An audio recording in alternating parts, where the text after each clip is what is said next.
ఆంధ్రజ్యోతి ఎండి రాధాకృష్ణ ఆయన సంస్థ ABN news ఛానల్లో పనిచేసే జర్నలిస్టు వెంకటకృష్ణ ఒక్కటే పాట పాడుతున్నారు.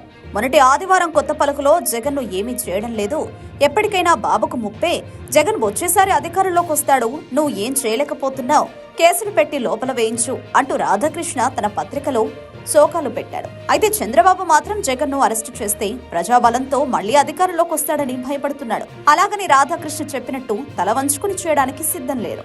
తన మాట వినని చంద్రబాబును టార్గెట్ చేసుకుని ఏబిఎన్ ఆంధ్రజ్యోతిలో రాధాకృష్ణ చెలరేగిపోతున్నారు. తాజాగా ఏబిఎన్ ఛానల్లోనూ ఏబిఎన్ వెంకటకృష్ణ తగులుకున్నారు. 11 సీట్లు వచ్చినా జగన్ తగ్గడం లేదు, కేంద్రంలో అధికారంలో ఉండి రాష్ట్రంలో అధికారం ఉండి మనం ఏం పీకలేకపోతున్నాం అంటూ ఏబిఎన్ జర్నలిస్ట్ వెంకటకృష్ణ బోరుమన్నాడు. తన ఆవేదనతో కూడిన అక్కసును వెళ్లకక్కాడు.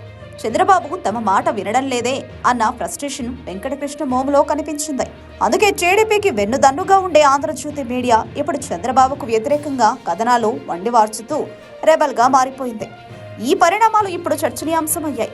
వెంకటకృష్ణ వీడియో వైరల్ అవుతోంది. అతన్ని రాజకీయంగా నిర్మూలించాలి అనుకున్నప్పుడు ముళ్ళ కిరీటంలాగా బోల్డని కేసులున్నాయి. 6 నెలలు అయిపోయింది.